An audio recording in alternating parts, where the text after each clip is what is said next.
আচ্ছা, রেকর্ড হচ্ছে তাই না? জি ভাইয়া। আচ্ছা ঠিক আছে, তাহলে আমরা জি শুরু করি। ভাইয়া। চলতরিতে আমরা অনেক থিওরির অনেক কিছু আমরা অলরেডি পড়েছি। এইচআরবি ভাইয়া সম্ভবত পড়িয়েছিলেন, আমি ক্লাসগুলো চেক করেছি, যেগুলো পড়ানো হয়নি, কভার করা হয়নি সামহাও, সেগুলো আজকে আমরা দেখবো, ঠিক আছে? তাও যদি কোনোটা পড়াতে গেলে তোমাদের মানে মনে পড়ে যায় যে এটা কভার করা হয়েছে সামহাও, তাহলে বলে দিতে পারো। ওকে, তাহলে শুরু করি এটা থেকে। স্লাইড, রোধের উপর তাপমাত্রার প্রভাব। আচ্ছা, সেটা হলো গিয়ে আমরা যেহেতু এখন পরিবাহী নিয়ে পড়ছি, পরিবাহীর কেসে যদি আমাদের তাপমাত্রা বাড়ানো হয় তাহলে তাপমাত্রা বাড়ানোর সাথে সাথে রোধ বাড়ে। অর্ধপরিবাহী আর অপরিবাহীতে তাপমাত্রা বাড়ানোর সাথে রোধ কমে, কিন্তু সেগুলো যেহেতু আমাদের এখন ডিসকাশনের পার্ট না, এগুলো নিয়ে আমরা পড়বো না। ঠিক আছে, আপাতত পরিবাহীতে তাপমাত্রা বাড়ানোর সাথে সাথে রোধ বাড়ে। কেন বাড়ে সেই রিজনটাও মোটামুটি স্বাভাবিক। কারণ মনে করো যে এই তো আমাদের পরিবাহী, পরিবাহীতে কি থাকে, অনেক মুক্ত ইলেকট্রন থাকে, এই জন্য পরিবাহী হলো যে পরিবাহী। ঠিক আছে, এগুলো সম্ভবত তোমরা জানো। যেমন বিভিন্ন ধাতু আছে, ধাতব বন্ধন তৈরি করার সময় ধাতুর বাইরে বিভিন্ন মুক্ত ইলেকট্রন ঘুরে বেড়ায়, সেই জন্য সেই মুক্ত ইলেকট্রন গুলোকে অল্প একটু ইলেকট্রিক ফিল্ড দিলে তারা সুন্দর মতো পরিবাহিত হওয়া শুরু করে, এই জন্য পরিবাহী গুলোর রোধ অনেক কম ইত্যাদি। যাই হোক, এখন মুক্তি ইলেকট্রন গুলো যে আছে সেগুলো ইলেকট্রিক ফিল্ডের প্রভাবে, ইলেকট্রিক ফিল্ড যেদিকে থাকে তার উল্টো দিকে যাওয়া শুরু করে, এই কারণে আমাদের তড়িৎ প্রবাহ হয়, রাইট? ওকে, ইলেকট্রিক ফিল্ড সাপোজ এদিকে আছে, তাহলে ইলেকট্রন গুলো সব এই দিকে আর কি যেতে থাকবে, তার কারণে আমাদের তড়িৎ পরিবহন হবে। কিন্তু যদি আমরা কোনো কারণে তাপ বাড়িয়ে দিই তাহলে কি হবে? কঠিন পদার্থের তাপ বাড়ালে দেখা যায় কঠিন পদার্থে বিভিন্ন যে অণু আছে সেগুলো আর কি নিজের জায়গা থেকে ভাইব্রেট করা শুরু করে, ঠিক আছে, ভাইব্রেট কাঁপাকাঁপি করা শুরু করে। তাই সেই জন্য ইলেকট্রন গুলো যেতে আগের থেকে কিছুটা বাধা পায়। কারণ কি? কারণ খুবই স্বাভাবিক।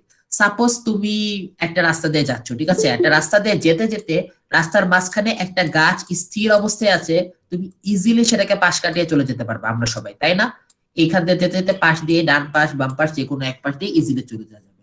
কিন্তু সাপোজ গাছটা হলো কি খুবই মানে ম্যাজিক্যাল কোনো গাছ, হ্যারি পটারের 3 নম্বর মুভিতে জিনিসটা ছিল, তোমাকে দেখেছো কিনা জানি না, হুপিং উইলো সম্ভবত জিনিসটার নাম। গাছটা হলো গিয়ে রাস্তায় আর কি অনেক ঝাঁকাঝাঁকি করছে, ঠিক আছে, গাছটা একবার বেঁকে এইদিকে চলে যাচ্ছে, আরেকবার বেঁকে এইদিকে চলে যাচ্ছে। এরকম ঝাঁকাঝাঁকি করলে গাছটাকে ক্রস করতে আমাদের বেশি ডিফিকাল্ট হবে, গাছটা যদি স্থির থাকতো তাহলে সেটাকে ক্রস করাচ্ছে, রাইট? সবাইকে বুঝতে পারতেছি? জি ভাইয়া। আচ্ছা ঠিক আছে। জি হ্যাঁ, ভাইয়া। তাহলে অণুগুলা যদি নিজেদের জায়গায় কম্পন শুরু করে তাপমাত্রা বাড়ানোর ফলে, অ্যাকচুয়ালি সবসময় কোনো না কোনো কম্পন থাকে আমাদের। 0 কেলভিন বাদে যে কোনো টেম্পারেচারে আর কি একটু হলেও ভাইব্রেশন থাকে, কিন্তু তুমি 0 কেলভিন থেকে যত উপরে থাকবা ভাইব্রেশন তত বাড়তে থাকবে, অণুগুলা নিজেদের জায়গায় কাঁপাকাঁপি তত বাড়তে থাকবে। কাঁপাকাঁপি বাড়ার কারণে ইলেকট্রন গুলো যে যাচ্ছিল তাদের পথে বিভিন্ন ভাইব্রেটিং অণুর বাধার সম্মুখীন তত বেশি হবে, তাই ইউজুয়ালি আমাদের তত রোধ বাড়তে থাকবে, ঠিক আছে? তাহলে তোমরা বলতে পারো যে অর্ধপরিবাহী অপরিবাহীতে এরকম, তাহলে রোধ কমে যায় কেন? সেটার রিজন আবার আলাদা। অর্ধপরিবাহীতে মুক্ত ইলেকট্রন থাকেই অনেক কম, তাপমাত্রা দিলে উল্টা মানে অণুগুলোর কাঁপাকাঁপিতে এবং ইলেকট্রন এনার্জি পেয়ে মুক্ত হয়ে যায়, তখন আর কি ওভারঅল কারেন্টটা বেড়ে যায়। অপরিবাহিত সেম জিনিস, সেটা আমরা কখনো অর্ধপরিবাহী পড়তে গেলে ডিটেলস আলাপ করবো, আপাতত আমরা এটুকু জানলাম যে অণুগুলোর বিভিন্ন গতিশীল হওয়া, ভাইব্রেট করে, এগুলোর কারণে ইলেকট্রন ফ্লোতে বাধা পায়, তাই তাপমাত্রা দিলে পরিবাহীতে রোধ বৃদ্ধি পায়। রোধটা কিভাবে বৃদ্ধি পাবে? পরিবাহিতে তাপ দিলে। হ্যাঁ, তাপ দিলে, ঠিক আছে। তাহলে সেই পরিবাহীকে তাপ দিলে যে রোধ বৃদ্ধি পাবে, রোধ বৃদ্ধি পাবার ফর্মুলা হলো, আচ্ছা দেওয়া আছে, সেটা হলো কি এখানে দেওয়া আছে alpha equal to R theta minus R not divided by R not theta. Okay, আসল প্রথমে যে ফর্মুলাটা এসেছে সেটা দেখাই। সেটা হলো, মনে করো কোন একটা, সরি, কোন চ্যাপ্টার করাচ্ছে? চলতরিতে ঠিক আছে। ওকে, আচ্ছা ধরা যাক কোন একটা পরিবাহী রোধ 0 ডিগ্রি সেলসিয়াসে আর নট, ঠিক আছে, সরি, এটা কি চলতরিতের একবারে মানে প্রথম ক্লাস? না প্রথম ক্লাস না, এই চলতরিতের আগে কয়টা ক্লাস হয়েছে। প্রথম 1.5 ক্লাসে মোটামুটি থিওরি হয়েছে চলতরিতের, এইচআরভি ভাইয়া নিয়েছেন, এরপরে 2 ক্লাসে আমি প্রবলেম সলভ করেছি। আজকে থিওরি যেটা হ্যাঁ, কারশফের সূত্র দেখানো হয়েছে গত ক্লাসে। হ্যালো ভাইয়া। হ্যাঁ ভাইয়া। হ্যালো। হ্যাঁ ভাইয়া বলেন, শুনতে পাচ্ছি। আমি আজকে আপনার ক্লাসে নতুন। সমস্যা হয়েছে যে রুটিনে হয় না, মানে কোন টপিকটা কোন দিন এটা দেওয়া হয় না, মানে এইভাবে আর মানে অনুমান করে পড়া যায় না, মানে ক্লাসের ক্লাসের লিংক দেওয়া আছে। আচ্ছা ভাইয়া, রুটিনে এগুলো দেয়া থাকে? ক্লাসে রুটিনের জয়েন করলে এগুলো তুমি আজকে টেলিগ্রাম গ্রুপ পাবা। চলো তুই এখন যেটা তো এগুলো দেওয়া ছিল না, প্রিপারেশনটা নিতে পারি না আর কি। আচ্ছা ঠিক আছে, এইসব ব্যাপারে মানে স্বাধীনের সাথে কথা বললো, ঠিক আছে? ভাইয়া এগুলো বলে দেওয়া হয় না ক্লাসে, তুমি টেলিগ্রাম গ্রুপে যোগাযোগ করো, তুমি সব জানতে পারবা। ওকে ঠিক আছে। আচ্ছা ঠিক আছে, তাইলে এখন আমরা কোথায় জানছিলাম? হ্যাঁ, সাপোজ 0°C তাপমাত্রায় কোন একটা পরিবাহীর রোধ হলো গিয়ে R0, ওকে। আর সেটার যদি θ°C তাপমাত্রায় রোধ যদি R θ হয়, তাহলে ফর্মুলাটা এরকম যে R θ = R0 প্লাস কিছু একটা হবে, তাই না? যেহেতু θ°C টেম্পারেচার বেড়েছে, সুতরাং আমরা বলতে পারি, গেস করতে পারি এখানে থিটা থাকবে। কেন থাকবে? কারণ টেম্পারেচার যত বাড়বে রোধ তত বাড়বে, রাইট? এজন্য টেম্পারেচার থিটা বাড়লে রোধ হলো গিয়ে থিটা ইনটু সামথিং এক কিছু একটা বাড়বে, ওকে। এরপরে কি? এরপরে হলো গিয়ে আরেকটা যে টার্ম থাকবে সেটা হলো গিয়ে R0 নিজে। কেন? কারণ কোন একটা জিনিসের ন্যাচারালি রোধ যত বেশি, টেম্পারেচার দিলে তো সেটার আরো বেশি বেশি বাড়বে, সেটাই স্বাভাবিক। সুতরাং থিটা ইনটু R0, এই দুটো টার্ম তো থাকছেই। থাকার পর আমাদের একটা সমানুপাতিক ধ্রুবক লাগবে, সেটা হলো গিয়ে আমাদের আলফা। সেই আলফাটাকে আর কি রোধের গুণাঙ্ক বলা হয়, ঠিক আছে? আমরা কি বুঝতে পেরেছি? জি ভাইয়া। আচ্ছা ঠিক আছে, হ্যাঁ, তাহলে আমরা দেখলাম, আমরা ইনটুইটিভলি আমরা বলতে পারি যে R θ - R0 কি হওয়া উচিত? R θ - R0 proportional to theta হওয়া উচিত, কারণ টেম্পারেচার যত বাড়ানো হবে রোধও তত বাড়বে। তারপরে প্রপোর্শনাল টু R0 হওয়া উচিত, ঠিক আছে? R0 কেন হওয়া উচিত? কারণ কোনো কিছুর এমনিতেই রোধ যত বেশি, জিনিসটাকে টেম্পারেচার দিলে রোধ আরো বেশি বেশি করে বাড়বে, এটাই স্বাভাবিক। তারপরে আর যে এই জিনিসটাকে সরাতে আমরা যে সমানুপাতিক ধ্রুবক দিলাম, সেই সমানুপাতিক ধ্রুবকটা হলো গিয়ে আলফা। আলফাকে রোধ গুণাঙ্ক বলা হয়। এখন উপরের টার্মে এই দুইটা থেকে R0 যদি আমরা কমন নেই, তাহলে R0 কমন নেওয়ার পর R0 * 1 প্লাস আলফা থিটা এভাবে লেখা যায়, ওকে। তারপর লেখা যাওয়ার পর আমরা নতুন একটা স্লাইড নিলাম, তাহলে 1 প্লাস আলফা থিটা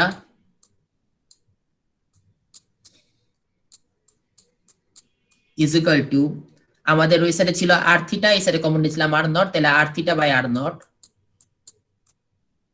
সেখান থেকে আমরা alpha theta is equal two,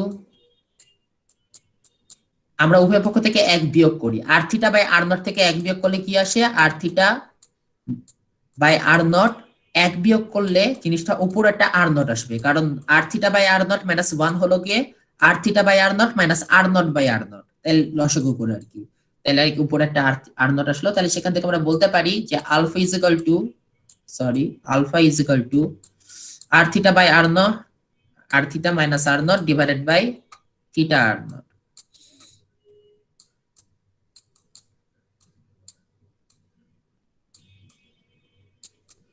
ওকে ঠিক আছে, ওকে। তাহলে এই ফর্মুলাটা আমরা পেলাম। 0°C তাপমাত্রার একক রোধের কোন পরিবাহীর তাপমাত্রা প্রতি একক বৃদ্ধিতে তার রোধের যে বৃদ্ধি ঘটে তাকে এই পরিবাহীর উপাদানের রোধের উষ্ণতা সহগ বলে। হ্যাঁ, আমরা দেখেছি ডেফিনিশনটা।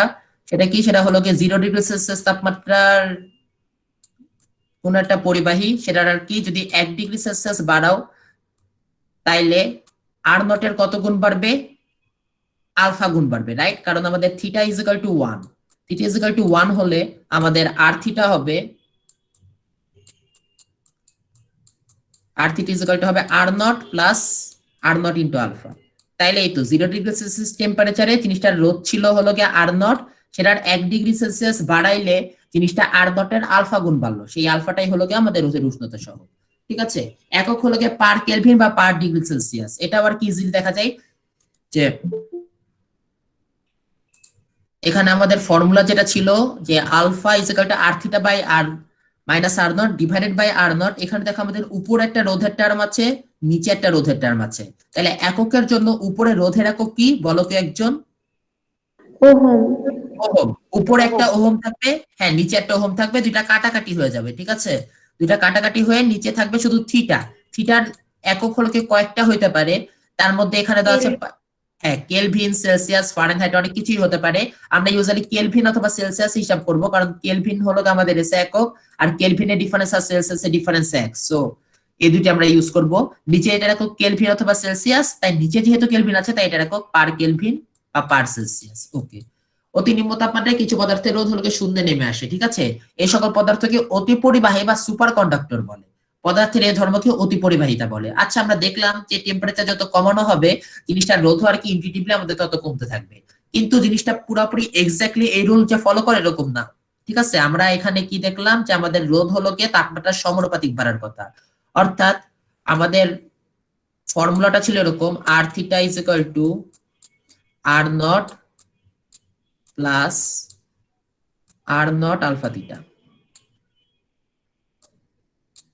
এখন আমরা যদি এক্স অ্যাক্সিস ওয়াই অ্যাক্সিস বরাবর আর থিটা নেই আর এক্স অ্যাক্সিস বরাবর থিটা নেই, এটা আর থিটা, আর এক্স অ্যাক্সিস বরাবর থিটা নিলাম,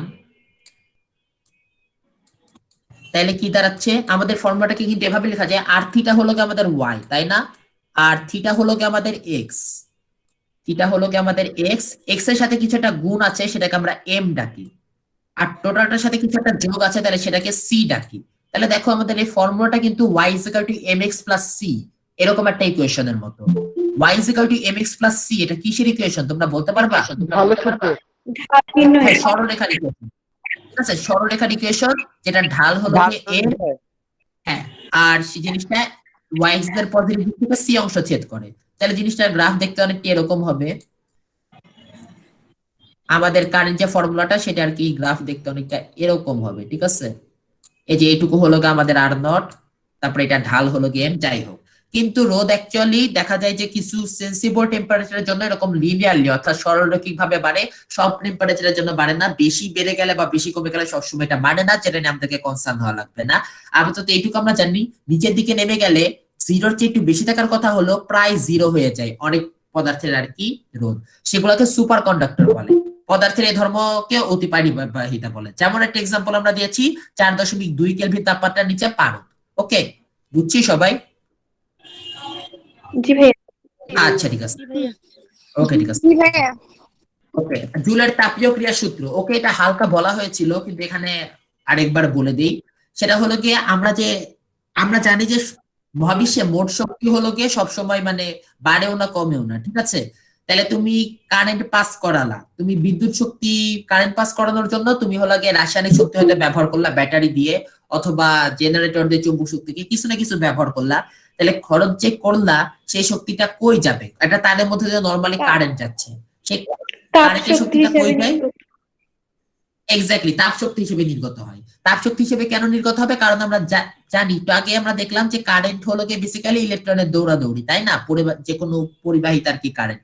তাহলে ইলেকট্রন যে দৌড়াদৌড়ি করে, ইলেকট্রন দৌড়াদৌড়ি করতে গিয়ে অবভিয়াসলি অনেক পরমাণু অণুর সাথে ধাক্কা খায়, রাইট? জি ভাইয়া।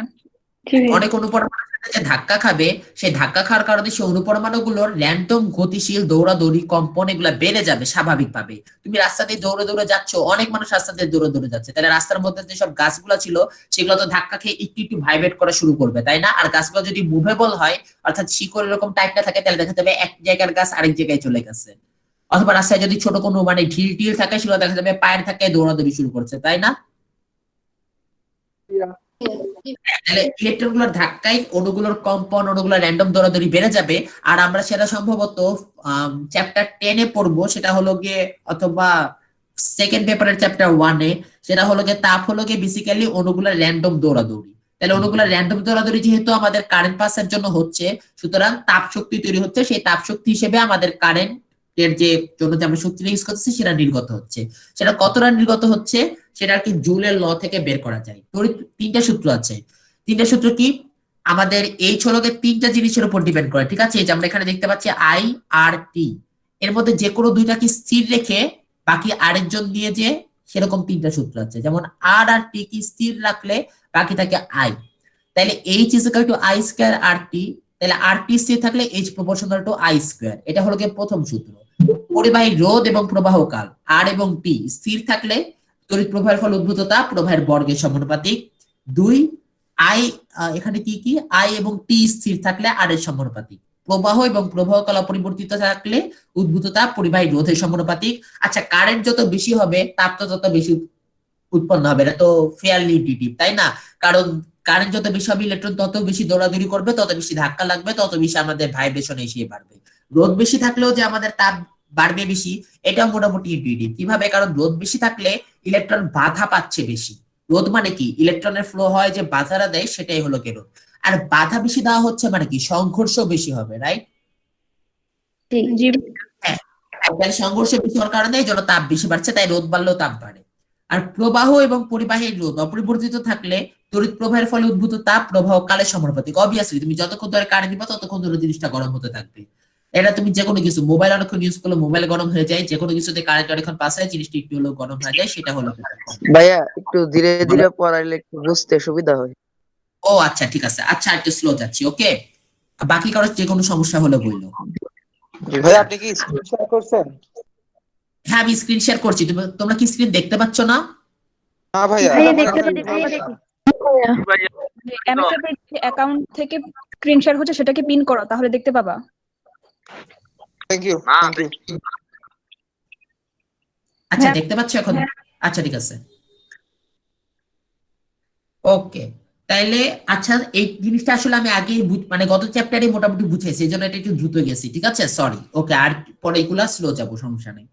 আচ্ছা তাইলে তাপের যান্ত্রিক সমতা, হ্যাঁ এই যে 1 গ্রাম বিশুদ্ধ তাপের যান্ত্রিক সমতা হলো গিয়ে এটাই বেসিক্যালি যে তুমি কোন একটা যদি কাজ করো, কাজ করলে যদি তোমার তাপের উৎপন্ন হয়, তাহলে তাপের কারণে যতটুকু তোমার শক্তি খরচ হয়ে গিয়েছে ততটুকুই আর কি তাপ উৎপন্ন হবে।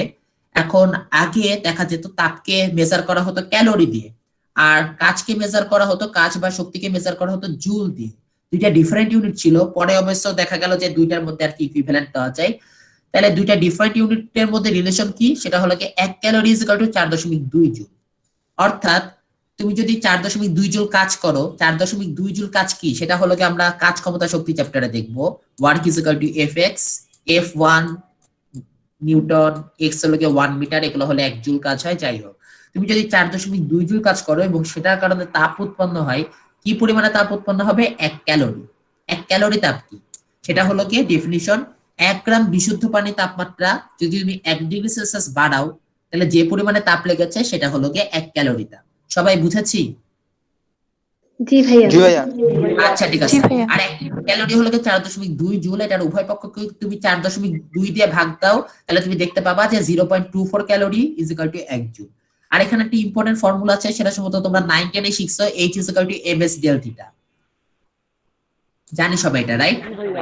জি হ্যাঁ, ভাইয়া। এখানে H হলো কি কতখানি, হ্যাঁ H হলো কি কতখানি তোমার তাপ শক্তি দরকার হচ্ছে, m হলো কি তোমার বস্তুটার ভর, যে বস্তুকে তুমি তাপ দিচ্ছ, s হলো কি আপেক্ষিক তাপ, আর ডেল থিটা হলো কি কত ডিগ্রি সেলসিয়াস বা কত কেলভিন টেম্পারেচার চেঞ্জ হয়েছে। ওকে, আর H হলো কি তাপ, যে সেটাকে তুমি জুলে মেজার করবা। যদি ক্যালোরিতে মেজার করো তাহলে আর কি ডিফারেন্ট ফর্মুলা লাগছে আমাদের, সেটা সম্ভবত হ্যাঁ ছিল সরি বলো, হ্যাঁ বলো কোশ্চেন বলো, কি সরি। ভাইয়া ওই যে আপনি একটা সূত্র H is equal to ms del theta, ভাইয়া এখানে হ্যাঁ, H হ্যাঁ। কি এখানে H হলো কি তাপ শক্তি। জি ভাইয়া। আচ্ছা ঠিক আছে, ওকে H হলো কি আমাদের তাপ শক্তি, ওকে ঠিক আছে। H is equal to ms del theta, এটা হলো কি আমাদের যদি H কে আমরা জুলে প্রকাশ করি তাহলে আর কি H is equal to ms del theta আমরা লিখতে পারবো। কিন্তু সাপোজ আমরা H কে জুলে না, আমরা H কে ক্যালোরিতে প্রকাশ করতে চাই, তাহলে ফর্মুলাটা কি হবে কেউ বলতে পারি? আরেকবার বলুন ভাইয়া। আচ্ছা একটু ক্লু দেই, সেটা হলো কি m ভরের একটা বস্তু, ঠিক আছে, সেটার আপেক্ষিক তাপ সাপোজ s, সেটার টেম্পারেচার যদি ডেল থিটা ডিগ্রি সেলসিয়াস বা ডেল থিটা কেলভিন বাড়াও তাহলে আমরা দেখতে পাচ্ছি আমাদের এই ফর্মুলা অনুসারে ms ডেল থিটা এত জুল তাপ উৎপন্ন হচ্ছে। এত জুল যদি তাপ উৎপন্ন হয় তাহলে কত ক্যালোরি তাপ উৎপন্ন হবে কেউ বলতে পারবা?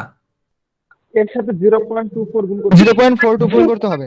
24 গুণ 0.24 গুণ করতে হবে, এক্স্যাক্টলি, কারণ জুল যত সেটাকে 0.24 দিয়ে গুণ করলেই আমরা ক্যালোরি পাই। তাহলে আমরা যদি ক্যালোরিতে হিসাব করতে চেতাম তাহলে আমাদের ফর্মুলাটা হতো এরকম, H is equal to 0.24 ms del theta। বুঝছি? জি ভাইয়া। হ্যাঁ, কিন্তু যেহেতু 0.24 এটাকে দেখতে একটু বিচ্ছিরি দেখা যায়, তাই আমরা, আর আমাদের জুল হলো SI একক, সুতরাং আমরা জুলে হিসাব করব, তাহলে আমাদের ফর্মুলাটা একটু সিম্পল হয়ে যাবে, 0.24 দিয়ে গুণ করা লাগবে না, H is equal to ms del theta। যাই হোক, আচ্ছা তড়িৎ প্রবাহের দরুন তাপের হিসাব, হ্যাঁ জুল এককে এই যে H is equal to I square RT। এখন অ্যাকচুয়ালি এখানে তোমাদের 3টা করে ফর্মুলা দিয়েছি, এই 3টা যদি ফর্মুলা, আমি ওই এমএস ডেলটাকে 4.2 দ্বারা যদি ভাগ দিই তাইলেও কি সেম আমি ক্যালোরিতে মান পাবো? হ্যাঁ 4.2 দিয়ে ভাগ দেওয়া আর 0.24 দিয়ে গুণ করা একই কথা। আচ্ছা বুঝছি। ভাইয়া আচ্ছা ঠিক আছে 1/0.42 হলো 0.24, যাই হোক। তো এখন এই যে এখানে তিনটা ফর্মুলা আছে, তিনটা ফর্মুলার মধ্যে অ্যাকচুয়ালি h = I²RT এটা আমরা শিখলাম। এই এখানে আরো দুইটা ফর্মুলা আছে, অ্যাকচুয়ালি তোমরা তিনটার মধ্যে যে কোনো একটা মনে রাখলে বাকি দুইটা ইজিলি বের করতে পারবা। কি করে? কারণ হলো আমরা I V R এই তিনটার মধ্যেকার সম্পর্ক জানি, রাইট? সম্পর্কটা কি কেউ একজন বলো। ওহমের সূত্র হ্যাঁ ওহমের সূত্র, সেটা কি? I is equal to V by R। I is equal to V by R। তাহলে এখন প্রথম ফর্মুলাটা আছে H is equal to I²RT। হ্যাঁ I is equal to V by R, H is equal to I²RT এই প্রথম formula. এখানে I এর জায়গায় তুমি যদি V by R বসাও তাহলে তুমি সেকেন্ড ফর্মুলাটা পেয়ে যাচ্ছ। এই যে আমাদের I²RT, এর জায়গায় V by R বসাও, তাইলে I² হলো গিয়ে V² by R²। I যদি V by R হয় into R into T।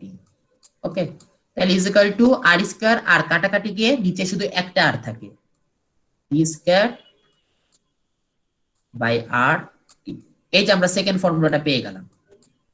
Similarly তুমি R এর I is equal to V by R, সেখান থেকে বলা যায় R is equal to V by I।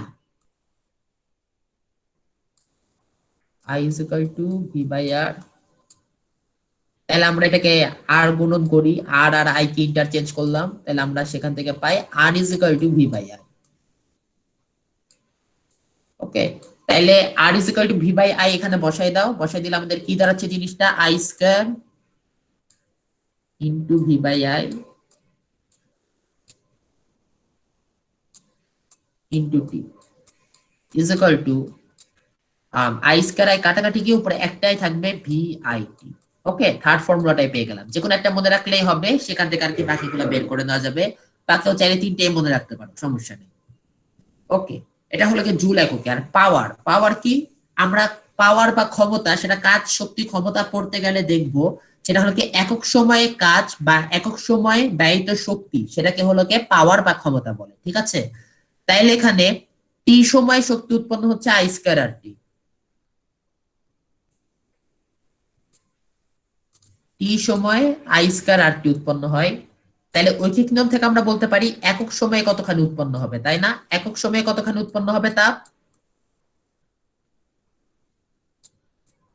I² R। হ্যাঁ এক্স্যাক্টলি I²R। I²R। ঠিক আছে, তাহলে একক সময়ে তাপ উৎপন্ন হচ্ছে I²R। আর তাপ, হ্যাঁ I²R। এখন তাপ ততটুকুই উৎপন্ন হয় যতটুকু শক্তি আমাদের ইউজড হয়। ঠিক আছে, তাহলে শক্তি কতটুকু ইউজড হচ্ছে একক সময় I²R। তাহলে একক সময় শক্তি যতটুকু আমাদের খরচ হচ্ছে সেটাকে আমরা যেহেতু পাওয়ার বলি বা ক্ষমতা বলি, তাহলে I²R is equal to P। Similarly বাকি দুইটা ফর্মুলা থেকেও T ভাগ দিয়ে আমাদের P এর বাকি দুইটা ফর্মুলা আনা যায়। ঠিক আছে, বুঝছি সবাই? জি ভাইয়া। জি ভাইয়া বুঝতে পেরেছি। আচ্ছা ঠিক আছে। ক্যালোরি এককে, ক্যালোরি একক হলো কি আমরা জুল একক থেকে ক্যালোরি এককে কি করে নিতে হয় সেটা আমরা অলরেডি জেনেছি, 0.24 দিয়ে গুণ করা। তাহলে এখানে যে 6টা ফর্মুলা আছে সবগুলোকে 0.24 দিয়ে গুণ করলে আমরা ক্যালোরি পেয়ে যাব, অথবা ক্যালোরি যদি আমাদের দেওয়া থাকতো সবগুলোকে 4.2 দিয়ে গুণ করলে আমরা জুল পেয়ে যেতাম। ওকে, আচ্ছা পরের স্লাইডে যাই। শক্তির বিভিন্ন একক। হ্যাঁ, শক্তি অ্যাকচুয়ালি একটা কমন একক আমরা সবাই জানি, সেটা হলো গিয়ে জুল। কিন্তু জুল বাদেও বিভিন্ন রকমের একক দেখা যাবে, আমরা চলতড়িৎ তারপরে তড়িৎ রিলেটেড বিভিন্ন জিনিস ইউজ করব। সেখানে এখানে আমরা কয়েকটা একক দিয়েছি, এককগুলা বের করতে আমাদের যে ফর্মুলা ইউজ করা লেগেছে সেটার মধ্যে মেন ফর্মুলা হলো কি P is equal to W by T। একক সময়ে কৃত কাজকে ক্ষমতা বলে, তাহলে T সময়ে যদি আমরা W কাজ করি তাহলে একক সময়ে কাজ করতেছি W by T। কাজ ক্ষমতা শক্তিতে আমরা এই ফর্মুলা পাবো। ওকে, P is equal to W by T। ঠিক আছে, তাহলে ক্ষমতার একক সেখান থেকে আমরা পেতে পারি যে T কে ওই সাইডে পাঠিয়ে W is equal to PT। বুঝছি না সবাই? জি স্যার। জি ভাইয়া। এই তো। ওকে, আচ্ছা এখন কাজের একক হলো গিয়ে জুল আর ক্ষমতার একক হলো গিয়ে ওয়াট। ঠিক আছে, আর টাইমের একক হলো গিয়ে সেকেন্ড। তাহলে 1 ওয়াট সেকেন্ড সেটাকে 1 জুল বলা যায়, রাইট?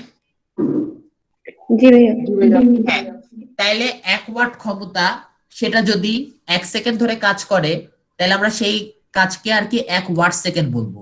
1 ওয়াট সেকেন্ড আর 1 জুল বেসিক্যালি একই, সেটাকে আমরা ডিফারেন্ট নামে ডাকছি কেন সেটা তোমরা বলতে পারো। অ্যাকচুয়ালি খুব বেশি কিছু রিজন নাই, কিন্তু এরপর আমরা ওয়াট আওয়ার, কিলোওয়াট আওয়ার এগুলোর সাথে পরিচিত হবো, এই জন্য আগে ওয়াট সেকেন্ডের সাথে পরিচয় থাকা ভালো।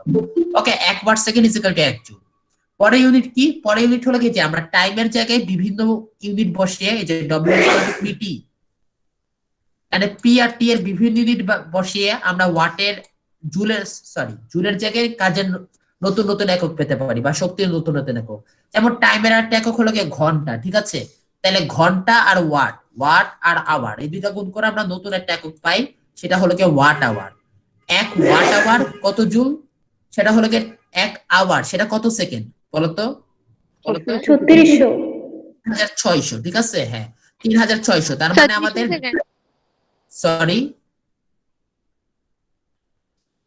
সরি বুঝতে পারিনি।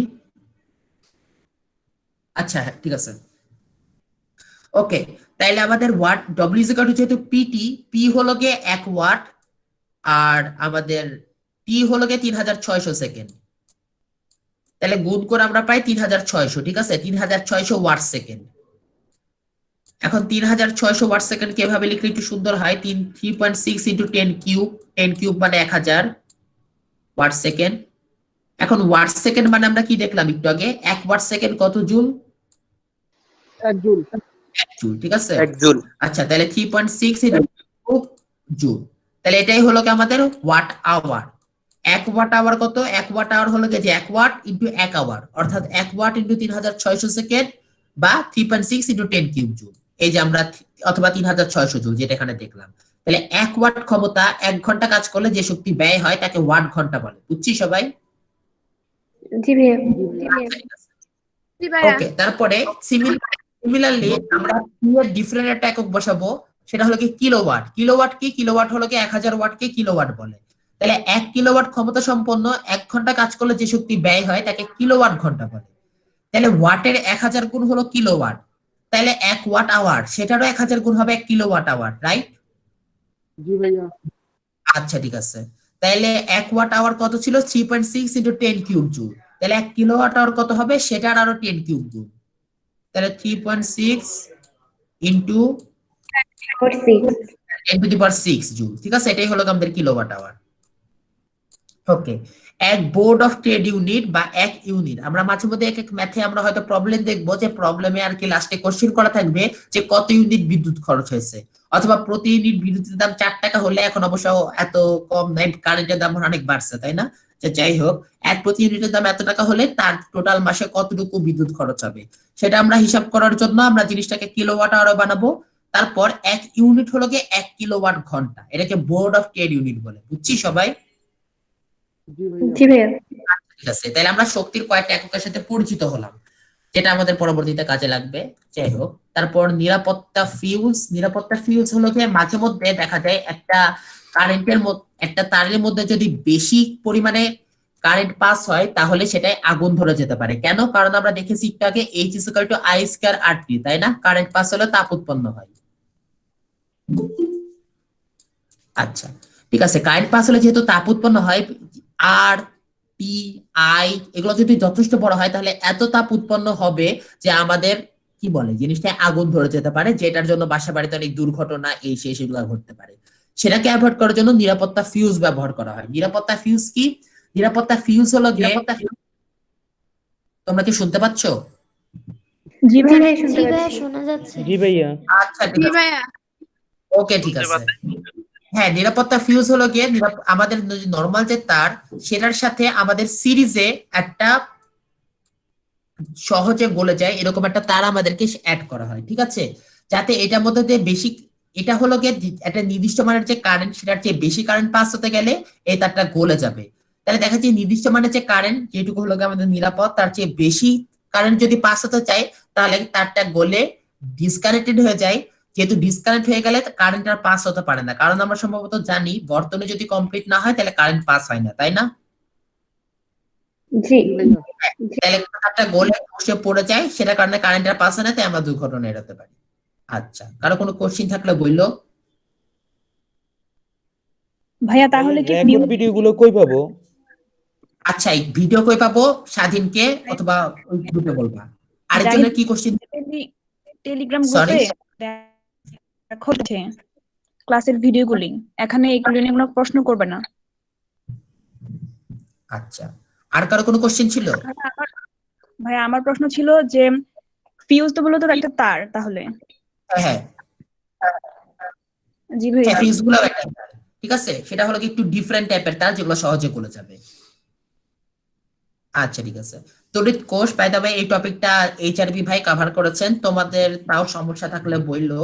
কারণ বেগ, এই টপিকটা দেখলাম কভার করেছেন। I is equal to NaVe। N হলো গিয়ে আমাদের একক ঘনত্ব ইলেকট্রন সংখ্যা, A হলো গিয়ে তারের প্রস্থচ্ছেদের ক্ষেত্রফল, V হলো গিয়ে তারণ বেগ, E হলো গিয়ে এক একটি ইলেকট্রনের চার্জ। যাই হোক, সেখান থেকে প্রবাহ ঘনত্ব বের করা যায় A দিয়ে ভাগ দিয়ে, একক ক্ষেত্রফলে প্রবাহ। ঠিক আছে, ওকে, এগুলা আগে হয়েছে, তার কি তাড়াতাড়ি ক্রস করে চলে গেলাম। ওহমের সূত্র, হ্যাঁ এটা হয়েছে, I is equal to G by I is equal to V by R। রোধ এবং পরিবাহিতা, হ্যাঁ হয়েছে। রোধের সূত্র, এটা সম্ভবত হয়নি তাই না? R is equal to rho L by A হয়েছে, কারো মনে আছে? ভাইয়া আপনি এটা নিয়ে একটু জাস্ট অল্প একটু আলোচনা করেছিলেন, বাট এভাবে হয়নি। হ্যাঁ ঠিক আছে, ওকে, তাহলে পরে, হ্যাঁ এটা ওই ক্লাসে দেখিনি। ঠিক আছে, তাহলে আমরা কইছিলাম, হ্যাঁ সেটা হলো গিয়ে আমরা রোধ কি জানি, সেটা হলো গিয়ে আমরা অনেকবার বলা হয়েছে, রোধ হলো গিয়ে কোন একটা তারের মধ্যে দিয়ে ইলেকট্রন পাস হতে যে পরিমাণে বাধা পায়। তাহলে দেখো, মনে করো রাস্তার মধ্যে অনেক গাছ ইত্যাদি বাধা বিপত্তি, তাহলে রাস্তাটার সাইজ যত বেড়ে যাবে তোমার টোটাল বাধার পরিমাণ তত বাড়বে না? জি ভাইয়া। তাহলে রাস্তার সাইজ সাপোজ ডাবল হয়ে গেল, তাহলে তোমার টোটাল বাধার পরিমাণ ডাবল হয়ে যাবে, রাইট? জি ভাইয়া। তাইলে আমরা বলতে পারি রোধ প্রপোর্শনাল টু তারের দৈর্ঘ্য।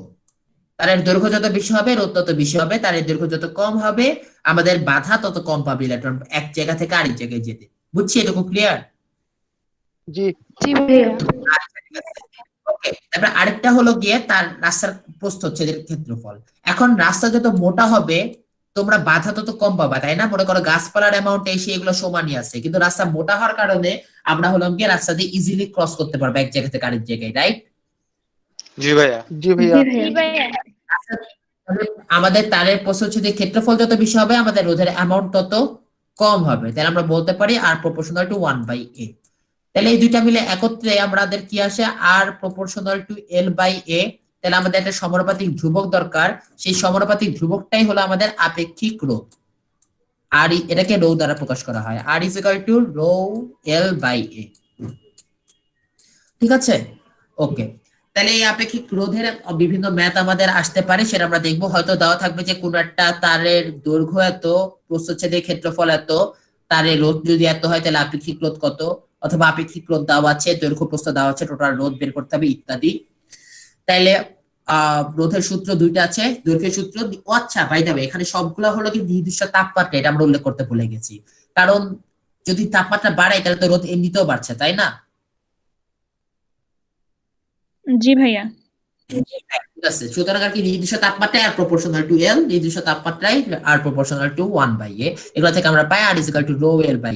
আপেক্ষিক রোধ, এখানে R is equal to rho L/a, এখান থেকে ফর্মুলা পাওয়া যায় rho is equal to RA/L। Rho বাদে বাকি সবগুলোকে ওই সাইডে পাঠিয়ে সেটা ডেফিনিশন কি, কোন নির্দিষ্ট তাপমাত্রায় আবার নির্দিষ্ট তাপমাত্রা, কারণ তাপমাত্রা যদি চেঞ্জ হয় তাহলে এই মেজারমেন্ট গুলো চেঞ্জ হয়ে যাবে, আপেক্ষিক রোধ বেড়ে যাবে। কোন নির্দিষ্ট তাপমাত্রায় একক দৈর্ঘ্যের, এখন দেখো ফর্মুলাটা rho is equal to RA/L, এটুকু তো সবাই বুঝছি, রাইট? জি ভাইয়া।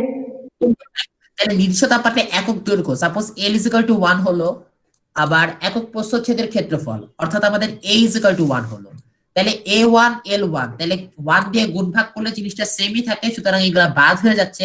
তাহলে একক দৈর্ঘ্য এবং একক প্রস্থচ্ছেদের ক্ষেত্রে কি হবে, rho is equal to R, right? জি ভাইয়া। সবাই জি বুঝছি, ভাইয়া। ক্লিয়ার? কারো সমস্যা থাকলে বলো। না আচ্ছা ভাইয়া, ঠিক আছে, বুঝতে পারছি। তাহলে একক দৈর্ঘ্যের এবং একক প্রস্থচ্ছেদের ক্ষেত্রফলে কোনো পরিবাহীর রোধকে বা একক বাহু বিশিষ্ট কোনো ঘনকের, এই যে একক দৈর্ঘ্য এবং একক প্রস্থচ্ছেদের ক্ষেত্রফল অর্থাৎ একক দৈর্ঘ্য একক প্রস্থ একক উচ্চতা থাকলে তো সেটাকে ঘনক বলে, তাই না?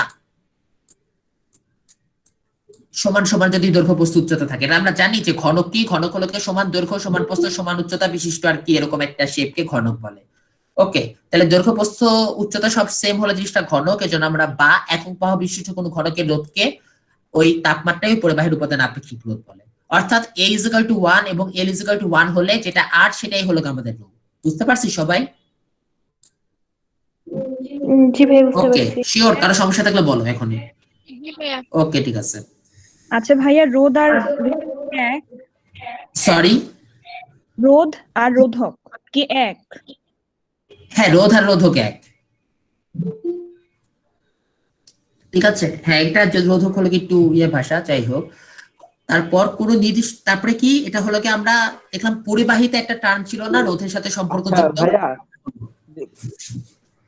আপেক্ষিক রোধ এবং রোধের মধ্যে মেইন পার্থক্যটা কি একটু বললে ভালো হতো। আচ্ছা, আপেক্ষিক রোধ আর রোধের মধ্যে মেইন পার্থক্য, রোধ হলো কি কোন একটা পার্টিকুলার কোন একটা রোধ সেটা টোটাল কতটুকু বাধা দিচ্ছে সেটা হলো কি রোধ। আর আপেক্ষিক রোধ হলো কি কোন একটা মেটেরিয়ালের বাধা দেওয়ার টেন্ডেন্সি কত, সেটা মনে হয় বুঝি নাই, তাই না? কারণ আপেক্ষিক রোধ হলো কি কোন একটা মেটেরিয়ালের হয়, ঠিক আছে? সেই মেটেরিয়ালকে তুমি যত বাড়াবা, আপেক্ষিক রোধ সেমই আছে, কিন্তু আমাদের টোটাল রোধ তত বাড়ছে। সেই মেটেরিয়ালকে যত কমাবা আপেক্ষিক রোধ সেম থাকবে বা রোধ তত কমবে। ব্যাপারটা অনেকটা ঘনত্ব এবং ভরের মতো, ঠিক আছে? সাপোজ পানির ঘনত্ব 1000 কিলোগ্রাম/মিটার কিউব, কিন্তু 1 গ্লাস পানি যতটুকু ভারী আর 1 ট্যাঙ্কি পানি যতটুকু ভারী, দুটো কি সেম? না ভাইয়া। না। কিন্তু 1 গ্লাস পানির ঘনত্ব যতটুকু 1 ট্যাঙ্কি পানিরও ঘনত্ব ততটুকুই, রাইট? জি ভাইয়া। হ্যাঁ, তাহলে এখন অ্যামাউন্ট বাড়ালে কমালে আমাদের আর কি আপেক্ষিক রোধ বাড়ছে কমছে না, ঘনত্বের মতো কাইন্ড অফ জিনিসটা সেমই থাকছে। কিন্তু আমাদের যদি অ্যামাউন্ট বাড়াও কমাও তাহলে রোধ চেঞ্জ হয়ে যাচ্ছে। আচ্ছা ঠিক আছে, আমি 1 মিনিট আসতেছি, ঠিক আছে? সরি, একটু প্রবলেম হয়েছে। আচ্ছা ভাইয়া।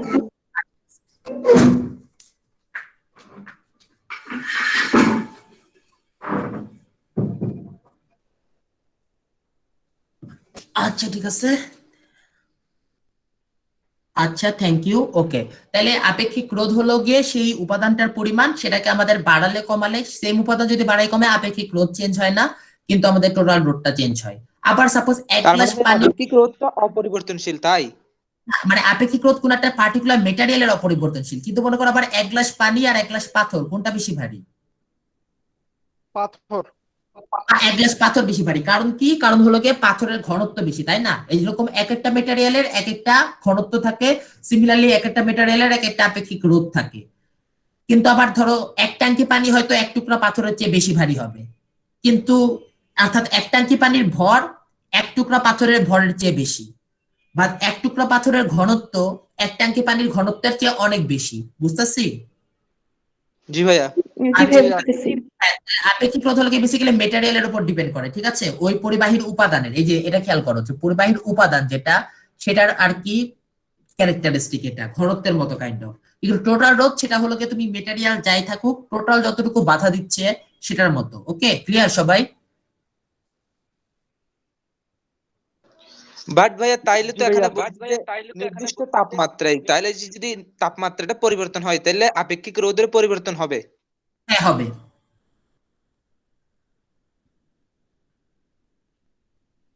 তাপমাত্রা Okay, বাড়ালে thank you. আপেক্ষিক রোধের পরিবর্তন হবে। যেমন মনে করো তাপমাত্রা বাড়ালে কমালে পানির তো ঘনত্বটা চেঞ্জ হচ্ছে, তাই না? ব্যাপারটা সেরকম। আর এটার একক কি? এটার একক হলো গিয়ে ohm metre.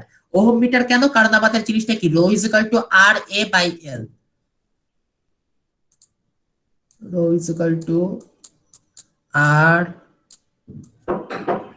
A by L, ঠিক আছে? এখান আর এর একক হলো গিয়ে ওহম, এটা ঠিক আছে। আর এ বা এরিয়া, প্রস্থচ্ছেদের ক্ষেত্রফল, সেটার একক কি বলতো? Metre square. Exactly, metre square. আর এল বা দৈর্ঘ্য, সেটার একক কি বলতো? মিটার। মিটার। তাহলে এই দুটা কাটাকাটি করে কি থাকছে? শুধু উপরে মিটার থাকছে। তাহলে আমাদের রো আপেক্ষিক রোধের একক ওহম মিটার। বুঝছি? জি। ওকে, ঠিক আছে। এখন তোমরা রোধ পড়ানোর টাইমে, রোধ পড়ানো হয়েছিল এর আগে, একটা আরেকটা টার্ম দেখেছিলাম পরিবাহিতা, রোধের উল্টা। সিমিলারলি আপেক্ষিক রোধেরও আর কি একটা উল্টা টার্ম আছে, সেটা হলো গিয়ে পরিবাহিতাঙ্ক। সেটা হলো গিয়ে আপেক্ষিক রোধের 1/ρ, সেটা আর কি পরিবাহিতাঙ্ক। সেটা কি? কোন নির্দিষ্ট তাপমাত্রায় একক দৈর্ঘ্য এবং একক প্রস্থচ্ছেদের ক্ষেত্রফলের পরিবাহিতাকে ওই তাপমাত্রায় ওই পরিবাহীর উপাদানের পরিবাহিতাঙ্ক বলে। এই এটাকে সিগমা দ্বারা প্রকাশ করা হয়। এখন সিগমার ফর্মুলাটা কি সেটা দেখাচ্ছি, দাঁড়াও, তাহলে বুঝতে পারবা ক্লিয়ারলি।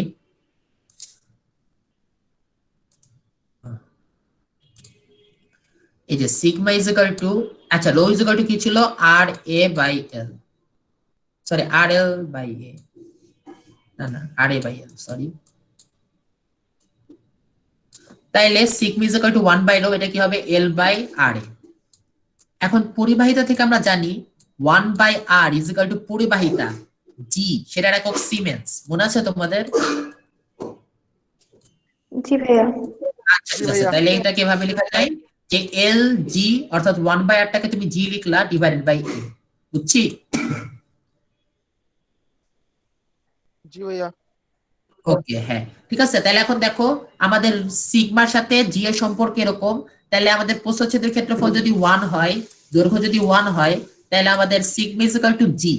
তাহলে আমরা বলতে পারি একক কোনো নির্দিষ্ট তাপমাত্রায় একক দৈর্ঘ্য একক প্রস্থচ্ছেদের ক্ষেত্রফল, সেই পরিবাহীর যে পরিবাহিতা জি, সেটাই হলো গিয়ে সেই পরিবাহীর পরিবাহক। আমরা বুঝছি? জি ভাইয়া। শিওর? কারো কোনো জি আমি সমস্যা আছে বুঝতে থাকলে পারছি। বলো। ওকে ঠিক আছে, তাহলে এটার একক হলো গিয়ে সিমেন্স মিটার। কারণ কি, কারণ হলো গিয়ে আমরা এই যে এখানে আর কি উপরে, আচ্ছা দেখাইতেছি, sigma is equal to L by G এ,